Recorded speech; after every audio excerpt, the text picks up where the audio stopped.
السلام عليكم ورحمة الله تعالى وبركاته.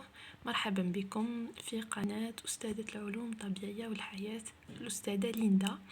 كما قلت لكم في هذه القناة إن شاء الله خصصتها لطلبة السنة الرابعة متوسط. باه نقدم لهم فيها دروس دعم، نقدم لهم تمارين حوليات وما غير ذلك. دونك نتمنى أني نفيدكم وتفهموا عليا. الوغ بلا ما نطول عليكم احباتي، حين نبداو اليوم في اول نشاط. دونك النشاط الاول اللي راهو الصفحه. دونك نطلب منكم كامل قبل بيان سور قبل لا نبداو الدرس نتاعنا انكم تشتركوا في القناه وتبارطاجيوها مع الاصدقاء نتاعكم، هكا باش كامل ان شاء الله تستفادوا. معناتها اللي ما يقدرش يدير دروس الدعم في اسمع ما يقدرش يديرهم برا، ما عندوش الامكانيات، مع بربي ان شاء الله حنا نقدر نفيدو ونعاونو. الوغ يا تلاميذ نطلب منكم دوكا تحلوا الكتاب العلوم تاعكم على الصفحة 10 وتتبعوا معايا، لانه هكا مكنتوش حين تشوفوا الشاشة هذه، ولكن حنعطيلكم ديراكتومون كيفاه في الورق. دونك افتحوها كامل على هذه الصفحة ويلا نبداو. بسم الله. بسم الله. الاولاد دركا نبداو. فوالا، قال لك النشاط الأول: أبرز تجريبيا التحولات التي تطرأ على إحدى مكونات الخبز. هنا واش قالوا لنا؟ دونك حين نبداو هنا حين نشوفوا هنا في الأنشطة هذو إن شاء الله رايحين نشوفوا التحولات التي تطرأ على الأغذية، نشوفوها في الجهاز الهضمي كامل، معناتها في الفم، في المعدة، في الماء الدقيق، في في أعضاء الأنبوب الهضمي. اليوم حين نبداو بالفم، وخيرنا من الأغذية، خيرنا دونك قطعة خبز. واش معناتها كي نقولوا قطعة خبز؟ ديما كيما نقولوا تجينا في بالنا بلي قطعة الخبز هي على تحتوي على النشاء.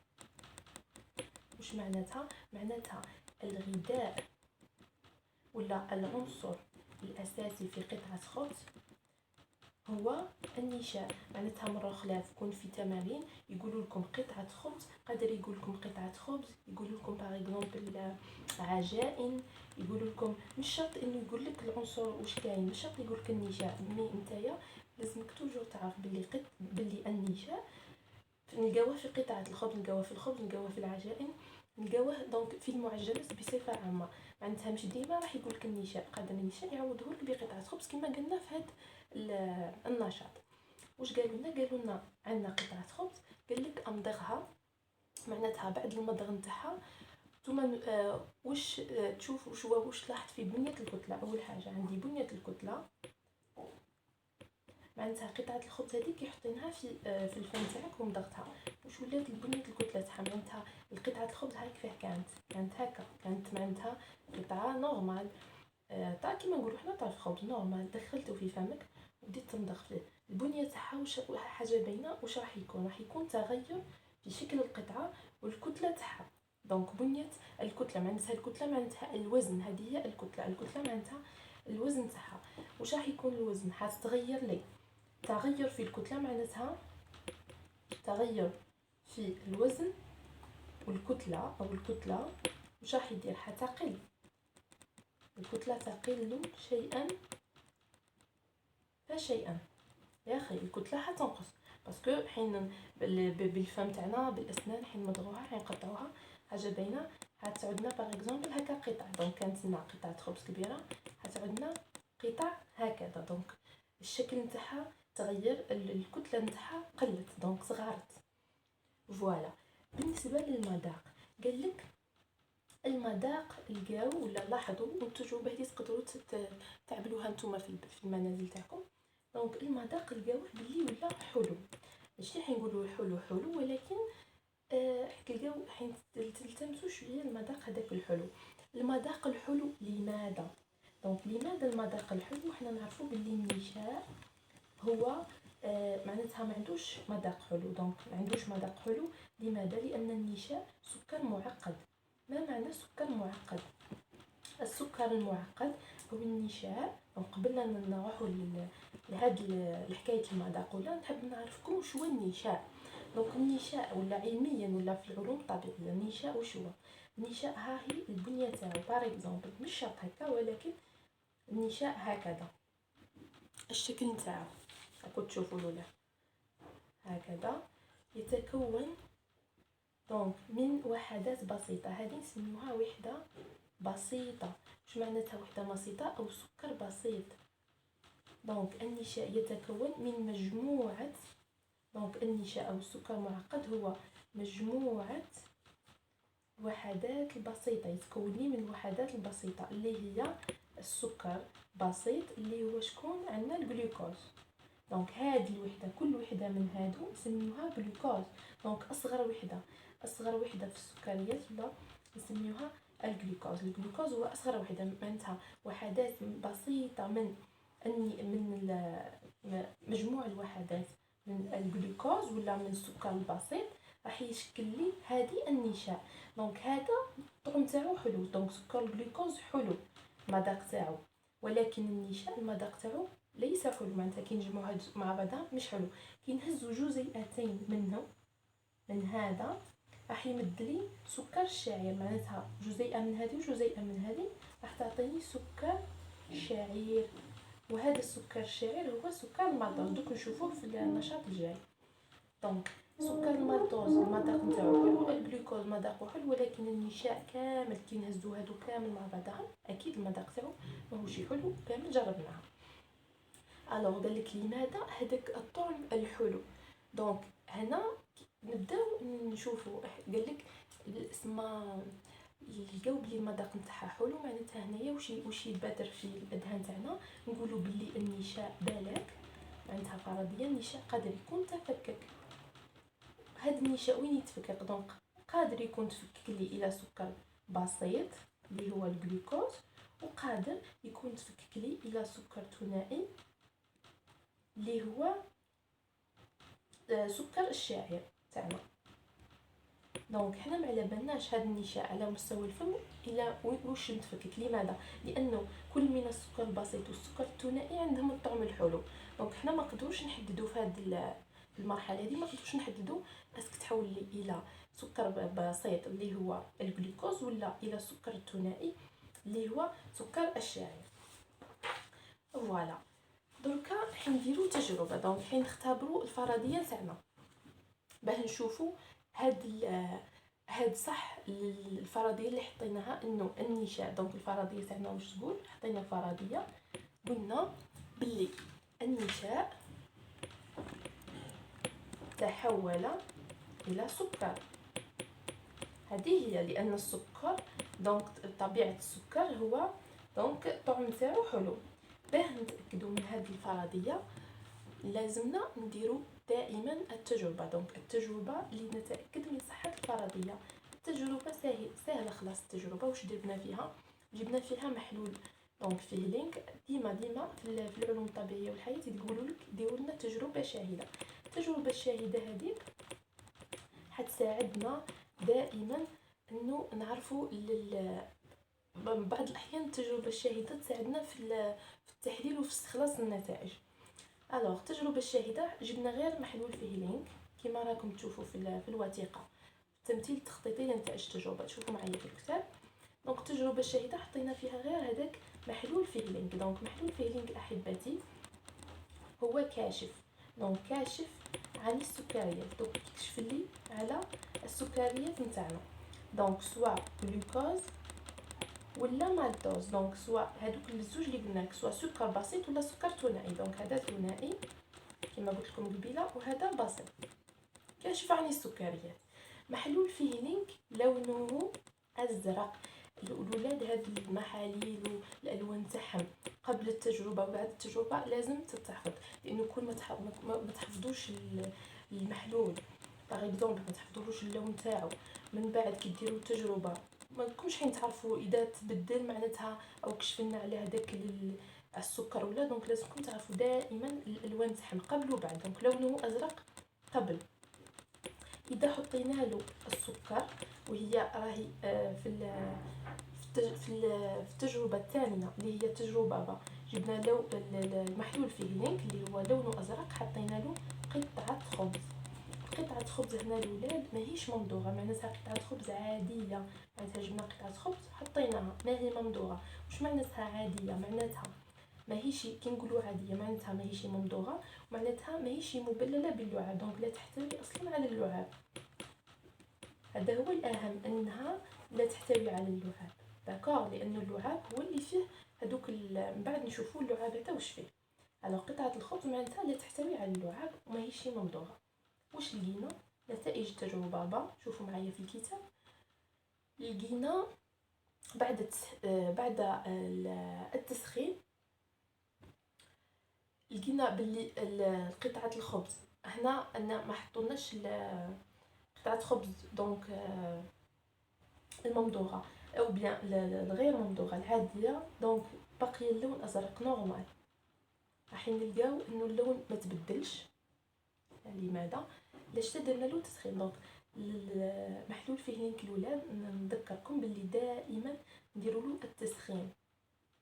محلول فيه لينك دائما كون ما نسخنوش مش حنشوفوا النتيجه. دونك كي سخنا محلول فيه لينك، دونك كي حطينا في الانبوبه حطينا قطعه الخبز، حطينا محلول فيه لينك مع التسخين، واش لقينا؟ ما لقينا والو. دونك باقي اللون ازرق، دونك اللون تاعنا باقي ازرق. معناتها واش معناتها؟ معناتها كي حطينا قطعه الخبز العاديه مع محلول فيه لينك وسخناها باقي اللون ازرق، معناتها ما تغيرليش اللون، معناتها اللون لم يتغير، بعد لي ازرق. ومنه نستنتج ان قطعه الخبز العاديه، حول الاستنتاج، قطعه الخبز العاديه لا تحتوي على سكريات وتحتوي على نشاء. واضح؟ لانه قلنا باللي محلول فيه لينك يكشف لي على السكريات. كي حطينا قطعه الخبز كون جات تحتوي على السكريات كنا تبدل لي لون المحلول، لانه المبدا تاع محلول فيه لينك، ماذا المبدا؟ انه محلول فيه لينك زائد سكر يعطيني لون احمر اجوري وهو لونه ازرق. اللون تاعو هو ازرق، معناتها كي ما تغيرليش اللون من الازرق للاحمر اجوري، معناتها لا وجود للسكريات، معناتها قطعه الخبز العاديه لا تحتوي على سكريات وتحتوي على نشاء. دونك هذا هو الاستنتاج اللي نستنتجوه من التجربه با. بالنسبه للتجربه جيم، التجربه جيم نبدل لكم الورقه هكا باش ما تسخطوش. بالنسبه للتجربه جيم، التجربه جيم واش درنا؟ حطينا قطعه الخبز ولكنها ممضوغه. دونك قطعه خبز كما راهي في الوثيقه ممضوغه. واش معناتها ممضوغه؟ دائما حطوا في بالكم بلي راهي مبلله باللعاب، هذا هو الاهم في قطعه الخبز الممضوغه، مبلله باللعاب. حطينا محلول فيه لينك دائما الاولاد مع التسخين. محلول فيه لينك قلت لكم كل ما يتسخنش مش راح يمد نتيجه. قادرين تلقاو في بعض التمارين يعطيوكم هكا يحبوا كيما نقولوا يحبوا يخبطوكم، شو يقولوا لكم؟ يحطوا لكم باغ اكزومبل قطعه خبز ممضوغه محلول فيه لينك الى اخره، ويقولوا لك ممضوغه ويقولوا لك اي مبلله. اسمع، على بالنا بلي فيها اللعاب، انت التلميذ واش يقول؟ وما يقول لكمش بالتسخين. دونك ينحي لكم هذه المرحله تاع التسخين، يقول لكم ما كانش، هذه برك نفتح قوس، يقول لك التسخين ما كانش. واش يدير التلميذ؟ ومن بعد يقول لك اللون بقي ازرق، يقول لك لماذا؟ يروح التلميذ يقول كيفاه قطعه الخبز الممضوغه فيها باللعاب، فيها اللعاب وكيفاه ما لقيناش السكر. هنايا واش هنا معناتها الشرط التجربه ولا ماهوش محقق، معناتها كل ما يكونش تسخين المحلول في لينك مش راح يمد اللون الازرق. دائما ننتبهوا لازم يكون كاين تسخين. مفهوم الاولاد؟ هذه ملاحظه. الوغ نرجعوا، عندي قطعه الخبز الممضوغه او المبلله باللعاب، حطينا محلول فيه لينك مع التسخين. واش لقينا؟ لقينا تغير اللون. دونك هنا كان اللون ازرق، تغير لي اللون الى احمر اجوري بعد التسخين. نعاود ناكد ونعاود فيها. دونك لقيناه احمر اجوري. هنا واش قال لك؟ قال لك ماذا تستنتج؟ دونك واش تقولوا في الاستنتاج؟ مادام لقينا اللون احمر اجوري، دليل على ماذا؟ دليل على وجود السكريات. نعاودها ونقولها. دونك السكريات ما على باليش اسك سكر بسيط او سكر ثنائي. لماذا؟ لانه مازلنا ما على بالناش، بس السكر الثنائي يمد لي لون احمر اجوري، والسكر البسيط يمد لي اللون الاحمر الاجوري. يا اخي متفاهمين؟ ما على بالناش حنايا وينا ليسونسيال كاين سكريات عندها طعم حلو وهاد الاثنين عندهم الطعم الحلو. داكور الولاد متفاهمين؟ دونك ماذا نستنتج من التجربه جيم؟ من التجربه جيم واش نستنتجوا؟ انه عند وضع قطعه الخبز الممضوغه مع محلول فيهلينغ زائد التسخين تغير لون المحلول من الازرق الى الاحمر الاجوري، ومنه نستنتج ان قطعه الخبز الممضوغه تحتوي على سكريات ولا تحتوي على نشاء فقط. هنايا باغ اكزومبل كون طيح لكم في تمرين، يعطيكم تمرين ولا كيما هكا الاولاد حنا باغ اكزومبل دركا حنا دوك كي نتقدموا في الدروس من بعد حين نشوفوا باغ اكزومبل هاد السكريات واش حين نعرفوا بلي راهو سكر مالتوز، حين نعرفوا قدام من حوايج. بصح نتوما واش تقيدوا على حسب معطيات التمرين. هنا باغ اكزومبل كنت قادره نقول له قطعه الخبز الممضوغه تحتوي على سكريات ولا تحتوي على النشا، كنت قادره نقول له بلي راهي تحتوي على سكر المالتوز. دوك نشوفوا فيما بعد باللي في الفم النشاء يتحول الى سكر مالتوز. ولكن هنا مادام معطيات التجربه ما هضرولناش خلاص على سكر المالتوز، ما قالولناش خلاص باللي معناتها حاجه تبين باللي هذاك السكر راهو سكر مالتوز ما نذكروهش. معناتها كل سؤال في العلوم، في ماده العلوم الطبيعه والحياه، ماده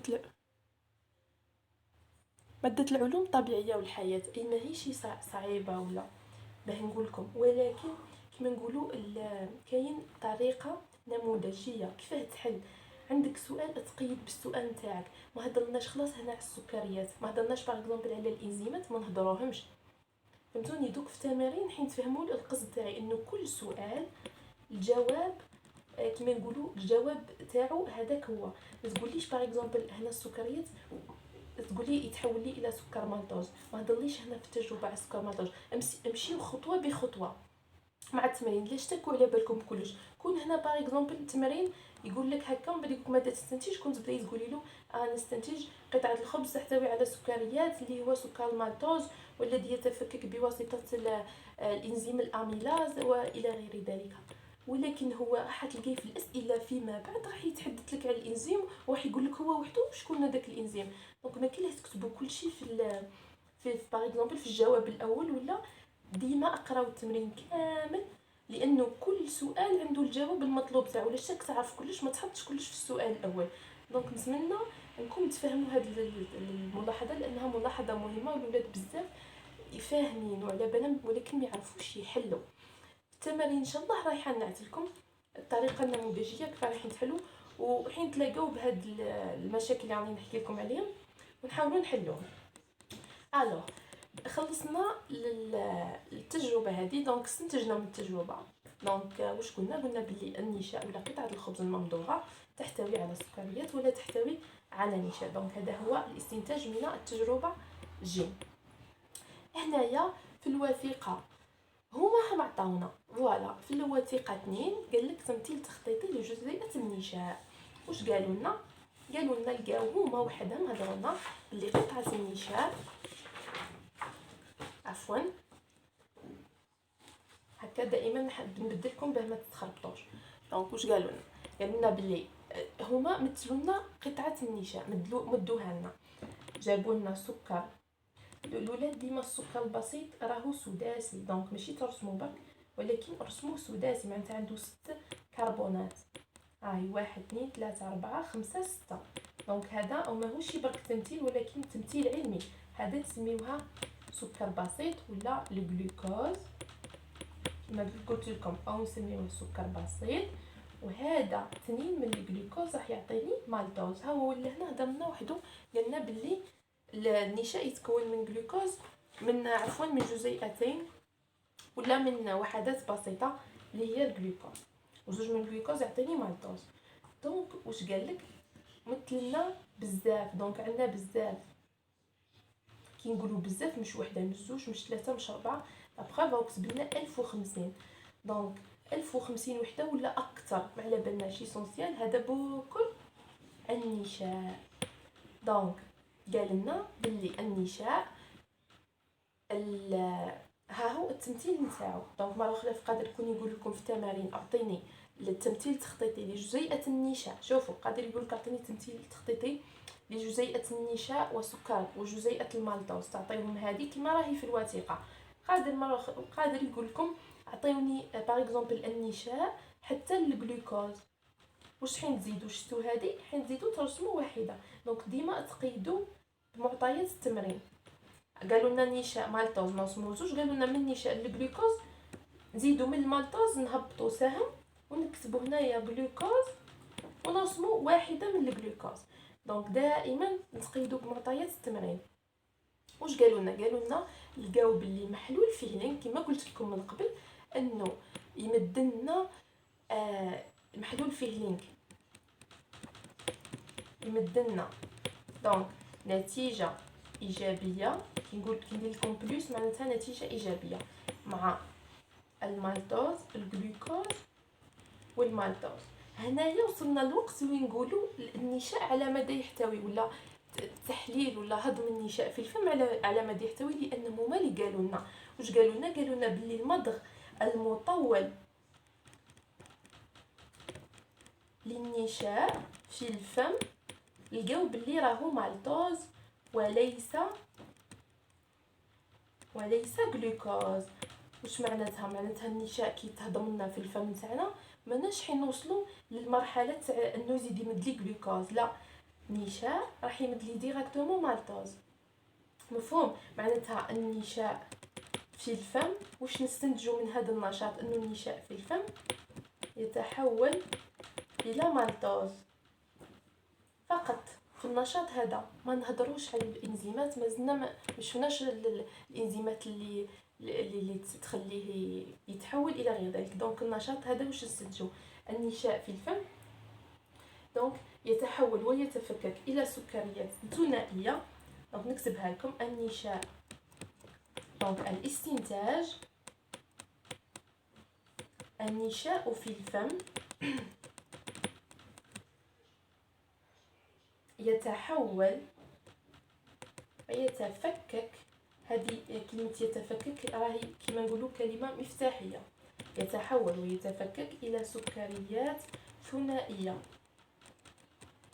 ولا نسميه سكر ثنائي ولا نسميه سكر مالتوز ولا نسميه سكر شاعر. دونك هذه كامل تسميات لنفس السكر اللي هو السكر الثنائي. دونك قادر مره اخرى في تمارين يقولوا لكمش سكر شاعر، ما يقول لكمش سكر ثنائي، قادر يقول لك مالتوز ولا قادر ما يقول لك سكر مالتوز سكر شاعر. دونك لازمكم نتوما تعرفوا التسميات هذو. دونك سكر شاعر ولا سكر مالتوز ولا السكر الثنائي هما التسميه لنفس السكر اللي يتشكل ليه من وحدتين من الجلوكوز اللي هو السكر البسيط.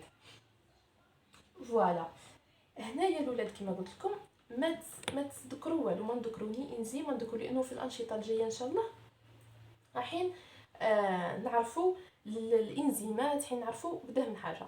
واش قالنا تريح فرضيه لشرح تغير مذاق اللقمه. حنا قلنا الفرضيه انه بلاك تحتوي على سكريات. très bien.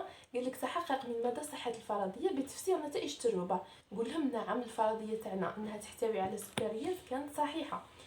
هنايا نتائج التجربة بينت لي وحققت لي الفرضية تاعي.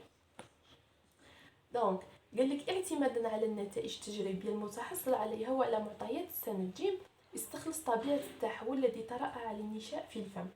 دونك ما هي طبيعة التحول؟ دونك التحول انه النشاء واش صرالو تفكك وصرالو كما نقولوا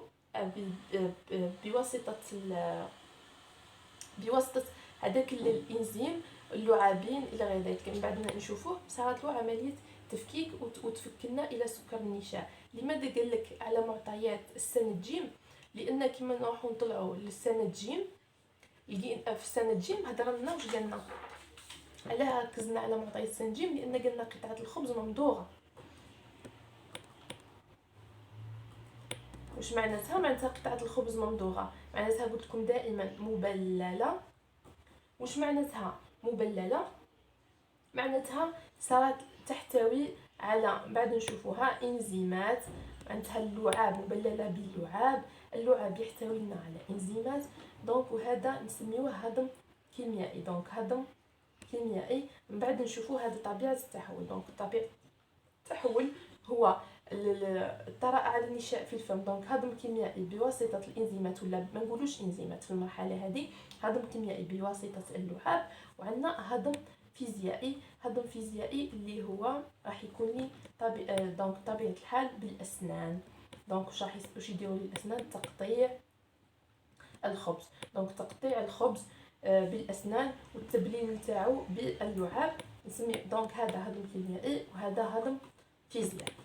داكور احباتي؟ خلاص. دونك لهنا نكونوا وصلنا الى نهايه النشاط نتاعنا اللي هو النشاط الاول. دونك هذا النشاط كان سهل ما فيه والو. دونك احبتي، اذا كان عندكم اي سؤال اي سؤال مهما كان، نتوما تشوفوا بلي هذاك السؤال راهو تقولوا بالك راهو سؤال ما تافه ولا لا، ما كانش سؤال تافه. اي سؤال دونك مادام جاك في بالك اطرحوا. دونك تقدروا تكتبوا لي في الصفحه تاعي، تبعتوا لي اي سؤال وانا رايحه نجاوبكم. دونك نتلاقاو احبتي في درس جديد، هو الدرس الثاني ان شاء الله.